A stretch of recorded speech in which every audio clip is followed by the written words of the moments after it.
বিগত ধেমাজি অধিৱেশনত মানে ৰাইজে মানে অভিযোগ কৰিছিলে বা প্ৰশ্ন উত্থাপন কৰিছিলে যে যি বঁটা প্ৰদান কৰে আপোনালোকে খুব আগমুহূৰ্তত দিয়ে, কিন্তু কি হয় যাক বঁটা প্ৰদান কৰে ৰাইজে জানিব লাগে।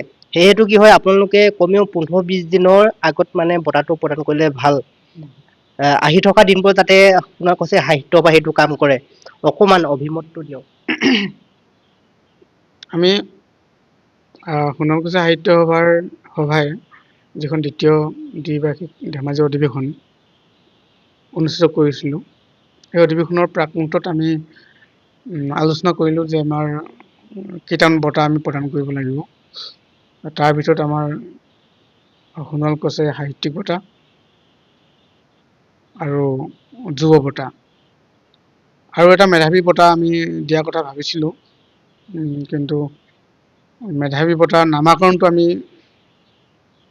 সঠিকভাৱে ল'ব নোৱাৰাৰ কাৰণে আমি মেধাৱী বঁটাটো প্ৰদান কৰিব নোৱাৰিলোঁ। আৰু দুটা বঁটা আমি ইতিমধ্যে ধেমাজি অধিৱেশনত আমি প্ৰদান কৰিছোঁ।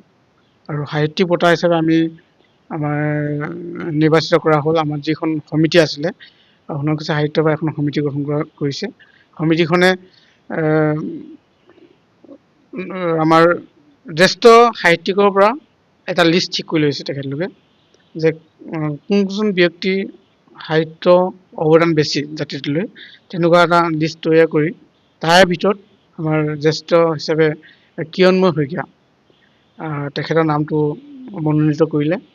আৰু আমি সকলোৱে জানো কিৰণময় শইকীয়াদেৱে সোণোৱাল ভাষাত বা সোণোৱাল জনগোষ্ঠীলৈ যথেষ্টখিনি সাহিত্য তেখেতে অৱদান আগবঢ়াইছে।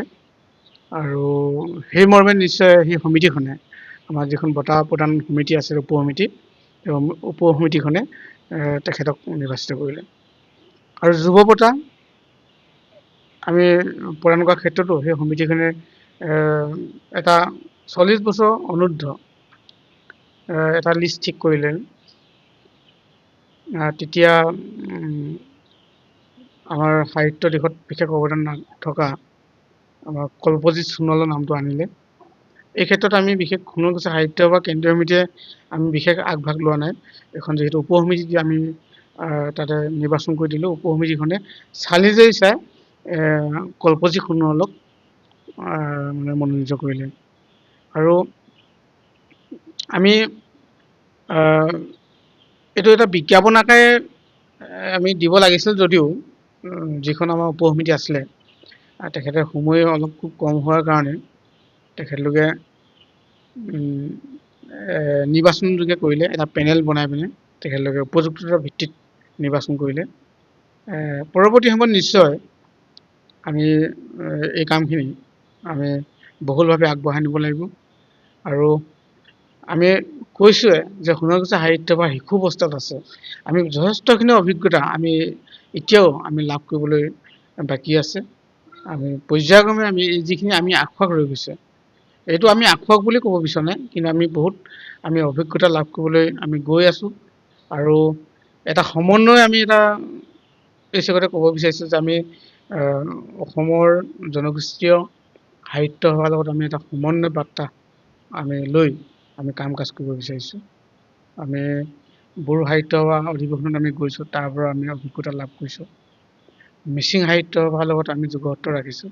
তেখেতলোকে কি কাম কৰিছে, আমি কি কাম কৰিছোঁ, আমি পৰ্যালোচনা কৰিছোঁ। তেখেতসকলৰ লগত আদান প্ৰদান কৰি তেখেতসকলৰ পৰা আমি অভিজ্ঞতা লাভ কৰিবলৈ সক্ষম হৈছোঁ।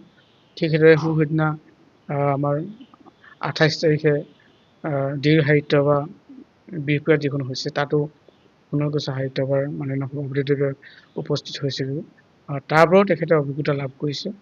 আৰু আমি অসম সাহিত্য সভাৰ উপৰিও আমাৰ জনগোষ্ঠীয় সাহিত্য সভা সকলোৰ লগত আমি এটা বন্ধুত্বৰ মাজেৰে আমি সাহিত্য সভাক, আমাৰ সোণোৱাল কছাৰী সাহিত্য সভাখনক আমি গতিশীল ৰূপত আমি প্ৰতিষ্ঠা লাভ কৰিবৰ কাৰণে চেষ্টা কৰি আছোঁ। আৰু এই ক্ষেত্ৰত আমাৰ সোণোৱাল কছাৰী সাহিত্য সভাক আগবঢ়াই নিয়াৰ ক্ষেত্ৰত সোণোৱাল কছাৰী জনগোষ্ঠীৰ প্ৰতিজন ব্যক্তি আমাক দিহা পৰামৰ্শ আগবঢ়াব লাগিব। আৰু আমাৰ যিবিলাক কাৰ্যসূচী ইতিমধ্যে চলি আছে বিভিন্ন জিলাত, এই কাৰ্যসূচীসমূহত আমি পূৰ্ণ সহযোগিতা উপস্থিত আমি আন্তৰিকতাৰে কামনা কৰিছোঁ।